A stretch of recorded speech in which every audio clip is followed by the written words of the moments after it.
स्वागत है। हाल चाल खुद देंगे या नेहरू जी से मांग ले?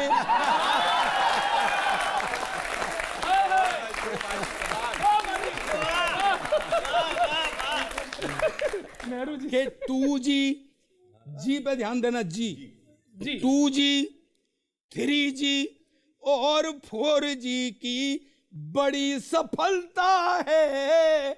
2G 3G और 4G की बड़ी सफलता है। पर भाजपा का नेटवर्क तो नेहरू जी से चलता।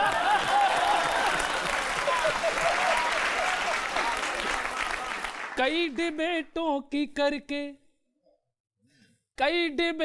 की करके ये यात्रा आए हैं, फिर लपेटे में संबित पात्रा आए हैं।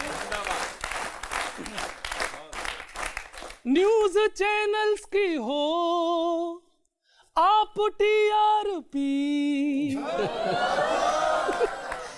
भाजपा रथ के हो तुम कुशल सारथी।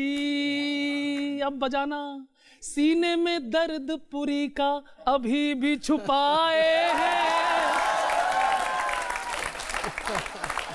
फिर लपेटे में संबित पात्रा आए। अब सुनिए, मैं इनका बहुत शुरू से अच्छा प्रशंसक रहा, इसलिए मैं इनको अंदर तक जानता हूं।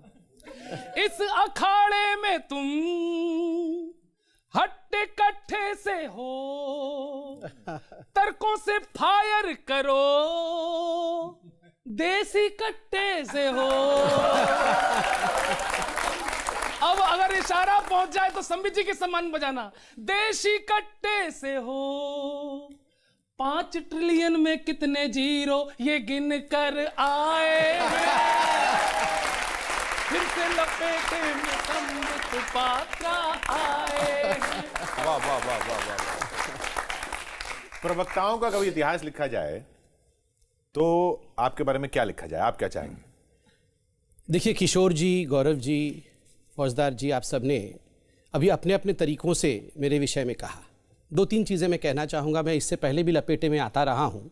बहुत ही अच्छा कार्यक्रम है, देश दुनिया में बहुत देखा जाता है।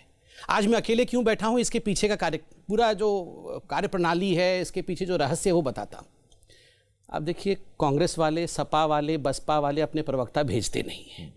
उन्होंने कर दिया है बॉयकॉट कि हम अब टीवी डिबेट्स में आएंगे नहीं, अब हम परास्त होके जाएंगे नहीं, क्योंकि आएंगे तब परास्त होंगे, इसलिए आना बंद कर दिया। तो उसके लिए भी आप जिम्मेदार हैं? नहीं, देखिए उसका भी जवाब देता हूँ। तो उन्होंने आना बंद कर दिया है।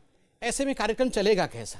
भारतीय जनता पार्टी एकमात्र पार्टी जिसके ऊपर ये लांछन लगता है कि ये पार्टी मीडिया से दूर भागती है, ये फ्रीडम ऑफ एक्सप्रेशन का गला घोटती है। क्या हमने रोका है कांग्रेस पार्टी के प्रवक्ताओं को आने से? अब वो नहीं आ रहे हैं, मगर हमें देखिए, आज हम ये सारे बाण, ये तो अच्छी बात है, ये मीठी मीठी बाण चला रहे हैं। मुझे लगता है तरकस में अभी तीखी तीखी बाणें रखी हुई हैं, अभी तो मीठी मीठी बाण चला रहे हैं। तो ये सारे बाण झेलने के लिए हम अकेले आए हैं।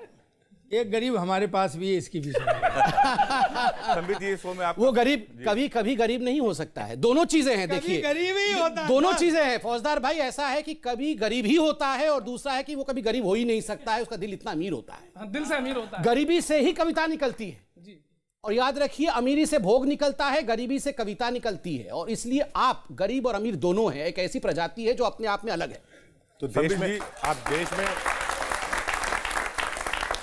देश में सारे कवि होने चाहिए या देश में सारे संपन्न होने चाहिए?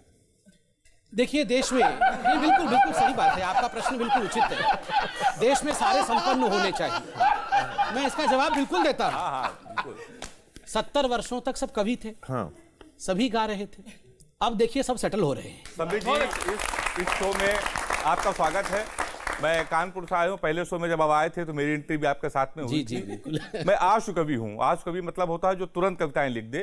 कुछ आज कविताएं तो ऐसी जो मुझे पहले से याद हैं। जी सरदार जी, अभी महाराष्ट्र में चुनाव हुआ तो महाराष्ट्र का चुनाव देखिएगा और एक प्रेमी प्रेमिका की बात सुनिएगा। मैं तो हास्य कवि अपने तरीके से कहता हूँ कि मैं प्रेमिका से बोला, तुम्हें मैं छोड़ भी सकता हूँ, दिल तेरा कभी मैं तोड़ भी सकता हूँ। ये सुनते ही हमसे बोली मक्कार कहीं के, ये सुनते ही हमसे बोली मक्कार कहीं के, हर समय लड़ते हो गंवार कहीं के, पहले प्रपोज फिर छोड़ने की धमकी, झूठे हो पूरे अजीत पवार कहीं के, झूठे हो पूरे, झूठे हो पूरे, झूठे हो पूरे, झूठे हो पूरे अजीत पवार कहीं के। और महाराष्ट्र की स्थिति क्या हुई? हम लोग कहते थे कि वो फलाने व्यक्ति आएंगे तो चाबी घुमाएंगे और सरकार बन जाएगी। 4 पंक्तियां सुनिएगा कि पहली बार लगा हम अपने राष्ट्र में हैं, पहली बार लगा हम अपने राष्ट्र में हैं, मोदी जी के स्वर्णिम हम स्वराष्ट्र में हैं। एक मित्र ने हमसे पूछा आजकल चाणक्य कहाँ हैं? हमने कहा वो दिल्ली में है, पिताजी महाराष्ट्र में है। पिताजी महाराष्ट्र में है।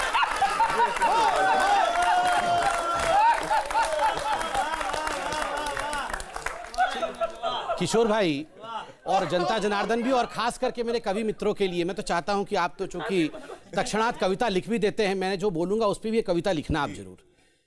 देखिए, बहुत दिनों से ये डिबेट चल रहा है कि चाणक्य कौन है, हिंदुस्तान की राजनीति का चाणक्य कौन है। वैसे चाणक्य तो बहुत बड़ी हस्ती थी।